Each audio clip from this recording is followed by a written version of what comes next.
ওদিনও লাভ, ব্যাং লাভ দিয়ে পড়ছে পুকুরের মধ্যে। এখন ফোস করে উঠছে, পাশে ছিল এক রাখাল।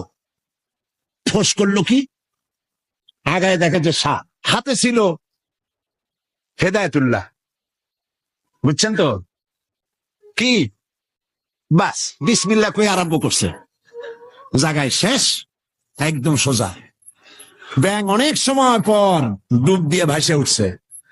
আস্তে আস্তে করে যায় দেখে বন্ধু তো একদম সোজা, কারণ কি, কাছে যেয়ে দেখেছেন যে নাই, মুখ দিয়ে ফেনা টানা বাইরে হয়ে গেছে। কয় বন্ধু সেই সোজা হইলেন, তবে মুখ দিয়ে ফেনা বাইরে সোজা হইছেন, ফেনা থাকতে আর সোজা হইলেন না।